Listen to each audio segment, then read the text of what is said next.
The scent of books fills the library of an urban high school. A boy's eyes race across the pages of a complicated technical manual.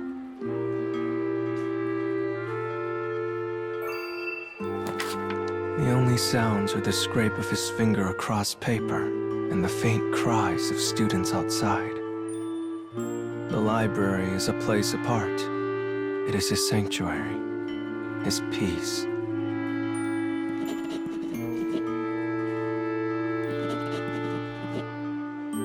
But not on this day. The chatter of the other students fills the boy with annoyance.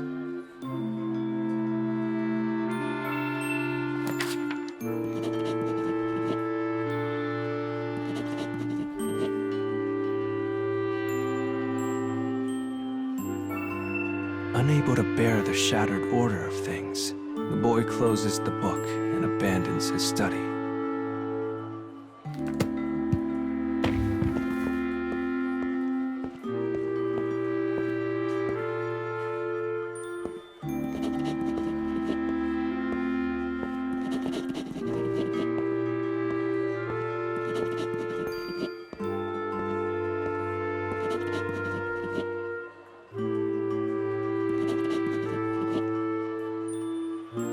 Casting a scathing glance at the other students, he exits the library without a word.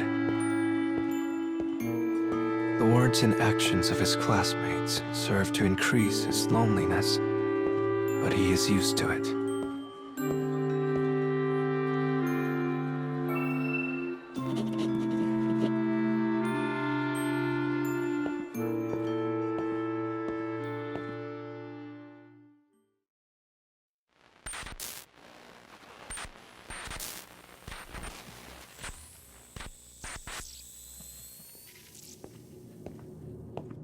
He walks down the cold and sterile hallway of a hospital, one he has visited times beyond counting. The clinical scent of antiseptic calms his soul.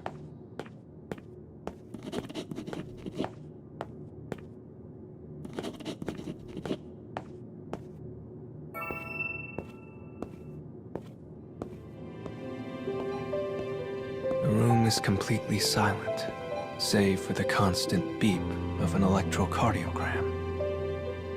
The woman in the bed is his mother. And though she is dead to the world, he slowly begins to tidy her room.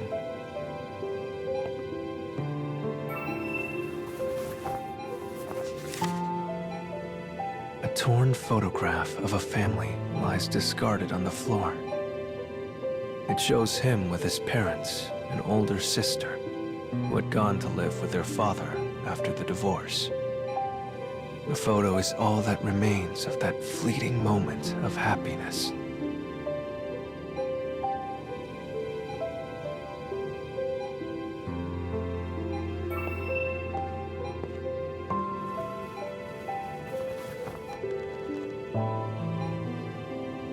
He replaces the wilted flowers in the vase with a fresh and vibrant bouquet that smells of spring.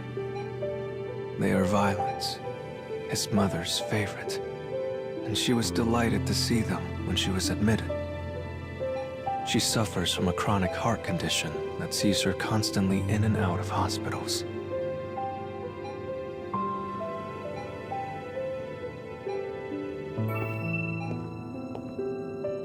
He pulls back the curtain, letting warm sunlight spill into the room. "No, Mother," he says as she attempts to sit up. "Just rest." Her ex-husband, the boy's father, had pushed the already brittle woman to her breaking point.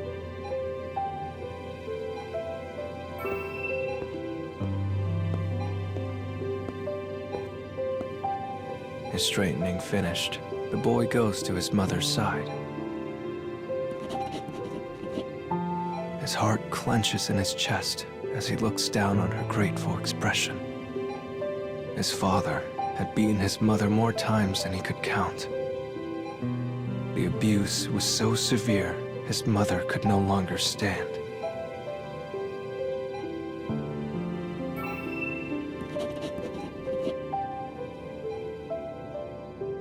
She had provided him with so much happiness when he was a child. He puts all that he can into his studies so he might become a doctor and find a way to cure her. So he now devotes his life to her.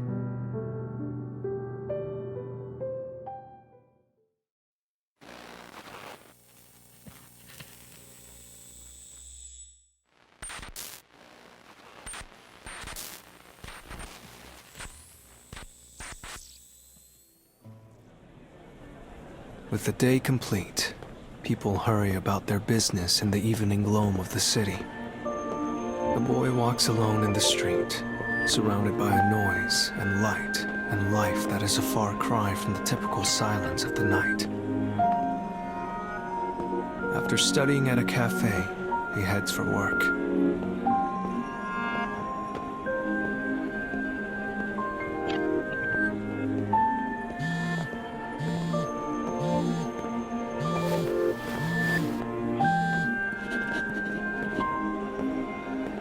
The boy makes a perfunctory apology and hangs up before the voice on the other end is finished.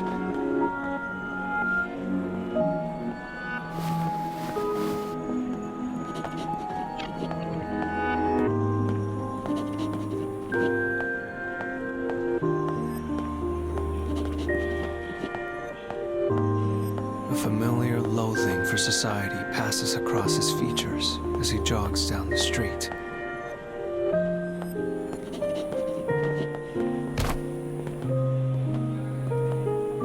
Suddenly, he bumps into a group of fellow high school students.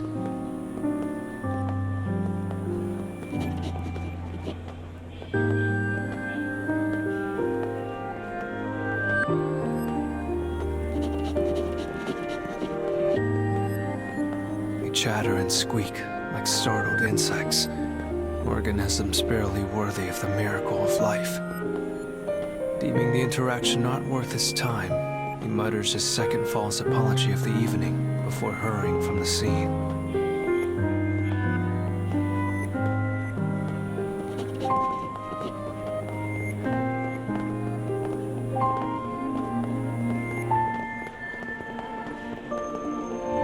He is saving up for medical school in the hopes he might somehow restore his mother to health.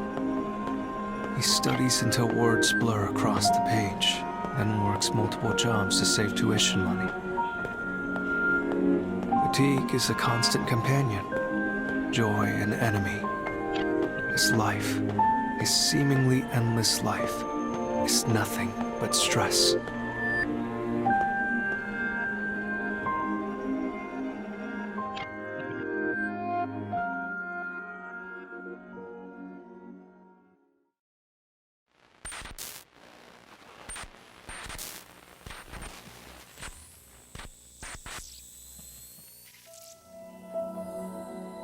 Summoned by his mother's physician, the boy sits quietly in the hospital consultation room.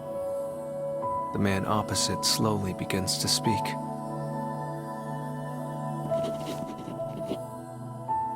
He informs the boy that his mother has very little time remaining to her. As if attempting to reject reality, the boy begins peppering the doctor with questions.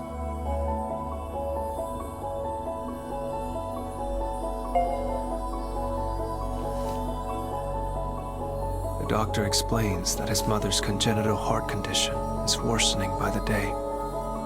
As he delves into the situation in detail, the solution becomes increasingly clear.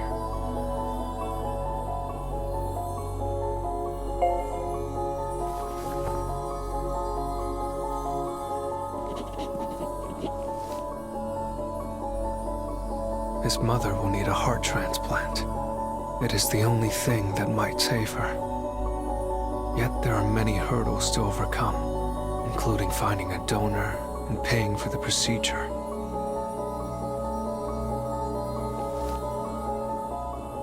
When this cruel reality is finally laid before him, the boy's thoughts dissolve into mist. Why are our lives like this? It is a question he has asked uncountable times, yet the answer is always the same. It is his father's fault. The The man who abused his mother horribly before abandoning them both.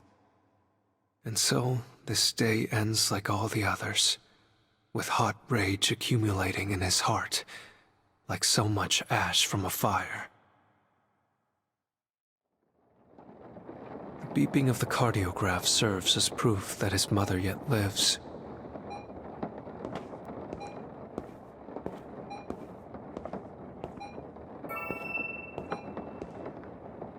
As she begins to moan softly in her sleep, he reaches out and quietly takes her hand.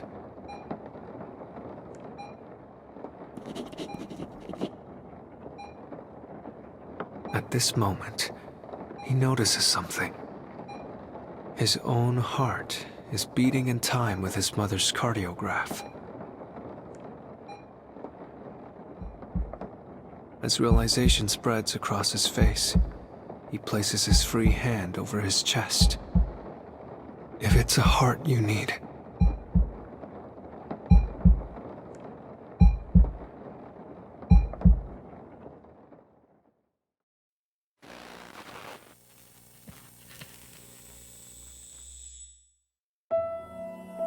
the boy does nothing but study and work, study and work, study and work.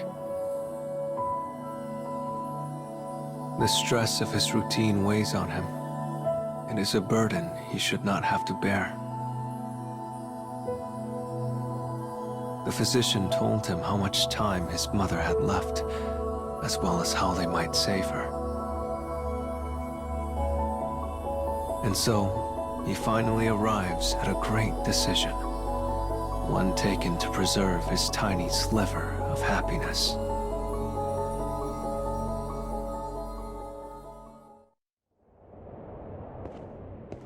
The boy walks through an endless night with no exit. He does not question where he is. His only aim is to follow the moon that now hangs in a darkened sky.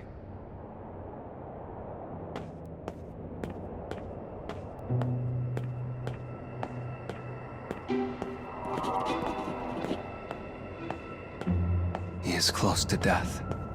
He knows this. It is the only memory he has left. And knowing the end is close, he attempts to reach out to everyone he comes across.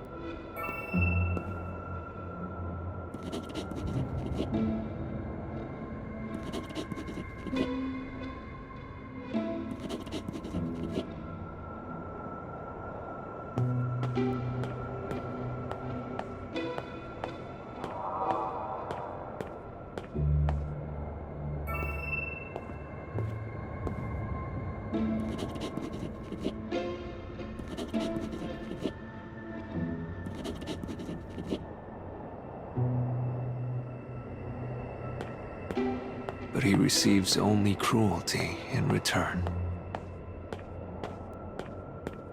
Sensing he has no place to call his own in this life, his legs slowly grind to a halt.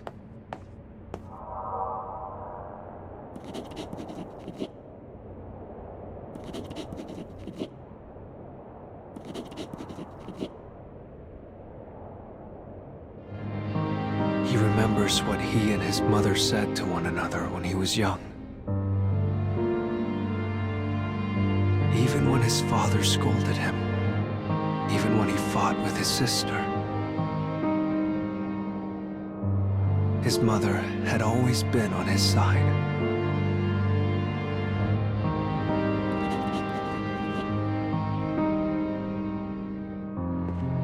Once again, he begins to walk. The moon shimmers, illuminating the path.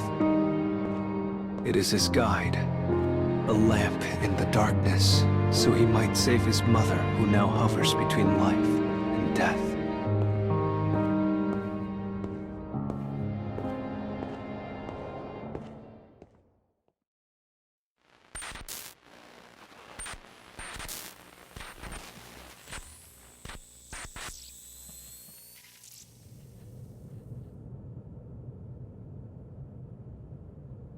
boy wakes up on the couch. The room is dim, the curtains drawn. The only sound is the dull hum of a refrigerator.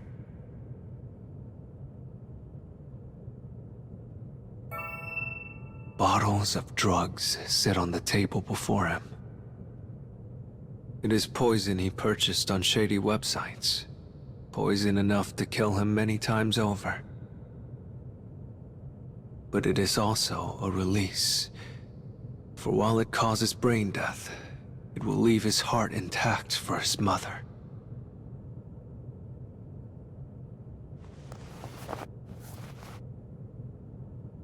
Yet his body is not eager to embrace this plan. And for a while, he had lost consciousness.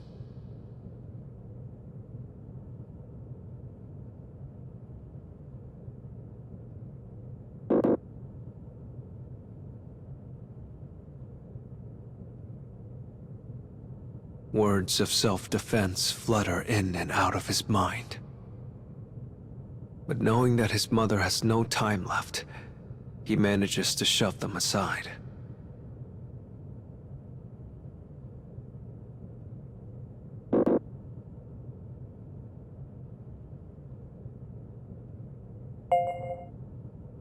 His rational mind suppresses his will to survive, and he brings the drugs to his mouth.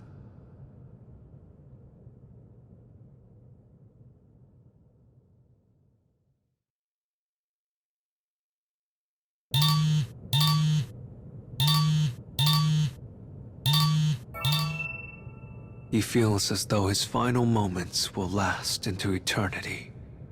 But then his phone rings. He lacks the mindfulness to notice his palpitating heart. But somehow, he manages to trace a shaking finger across the screen.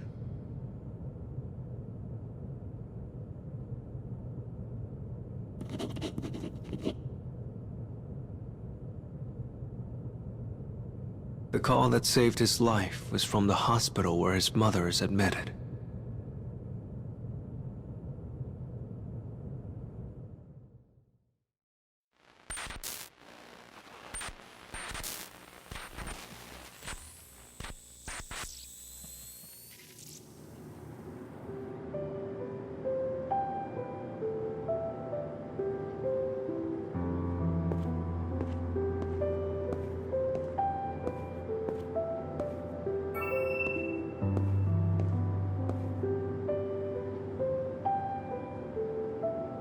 It is as though time is frozen in the hospital room. The light filtering in through the window bathes his mother's gaunt features in an ethereal pallor.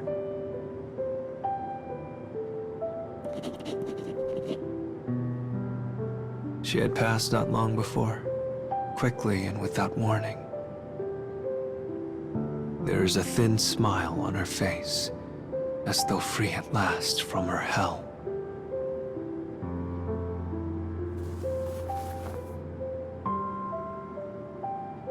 The boy attempts to muffle his sobs, trying not to give voice to the wail that threatens to consume him. He has lost his last remaining beam of moonlight. And now, he can only hold tight to the shell of what used to be his mother.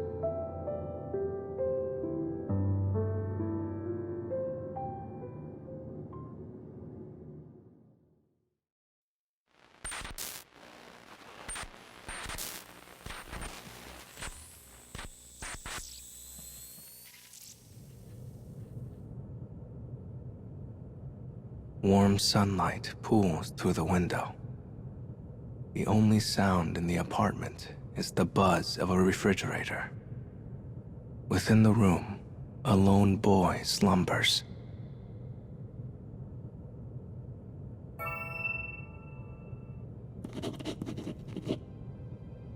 Now awake, his gaze quietly scans the room. This is his home, just as he remembers it.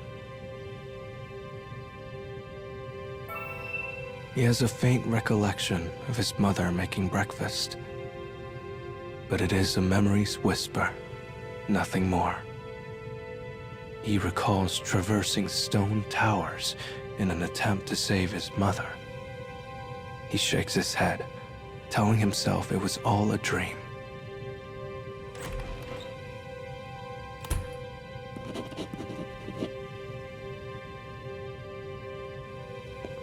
But then, there comes a voice he does not expect to hear. The boy heads to the entrance, eager to see if the speaker is who he thinks it is.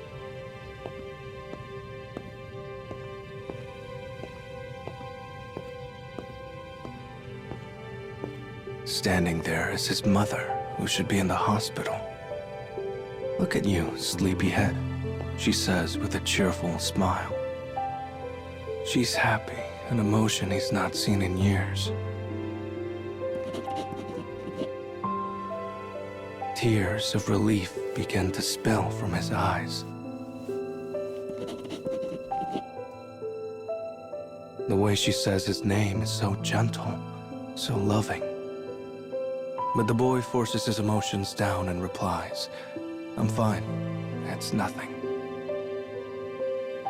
He then makes an earnest wish. A wish for this brief moment of happiness to last forever.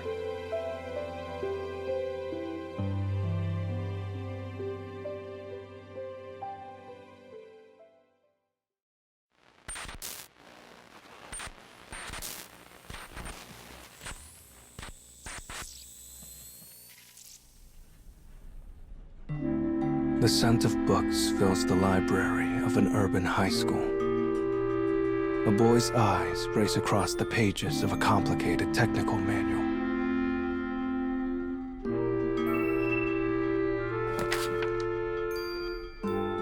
The only sounds are the scrape of his finger across paper and the faint cries of students outside. The library is a place apart. It is his sanctuary, his peace.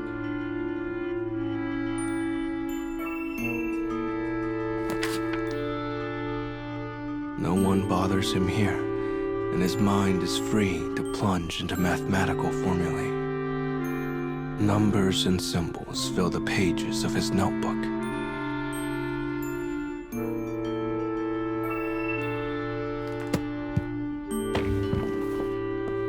As he finishes the proof for a difficult problem, he rises with a satisfied look. The sky settles into a deep flush as he heads home to his mother.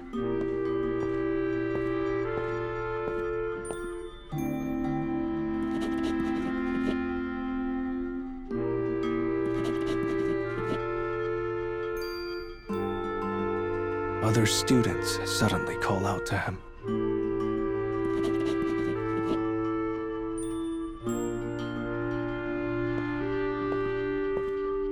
Leaving the excited chatter behind him, the boy makes his way to the exit. Though his expression remains the same, the corners of his mouth loosen into a smile.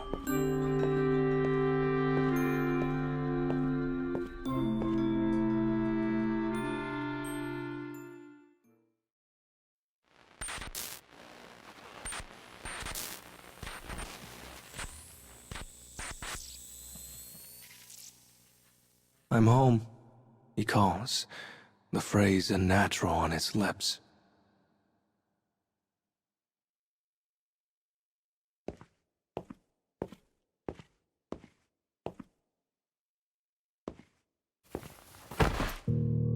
His mother collapses before his eyes. There is a knife, blood. She is dead beyond all doubt.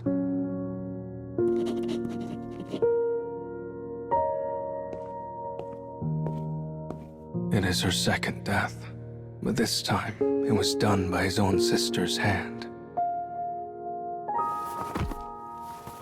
Pain courses through his head, as though attempting to reject the tragedy before him.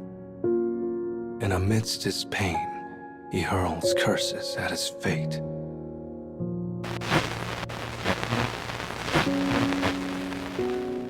You used the power of the moon to wish for a quiet life with your mother.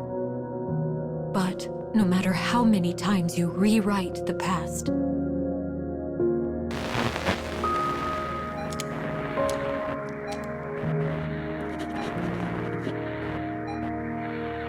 Hina Akagi always kills your mother.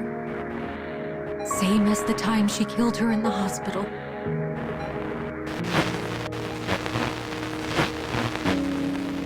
But I know you haven't forgotten you. Because you bear the same sin.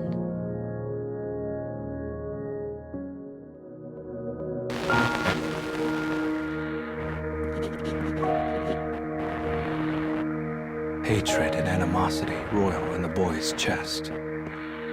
He has come to question his estranged father, the one who abandoned him in the divorce.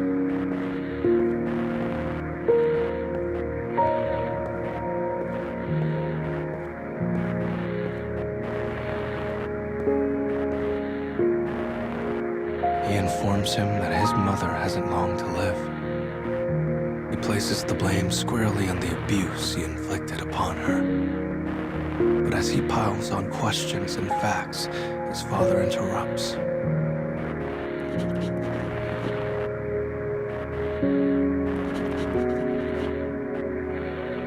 He cares not that she is dying.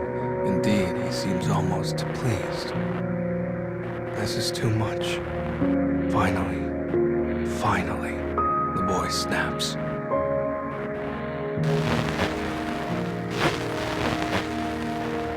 He lashes out and murders his father, staging it to look like suicide.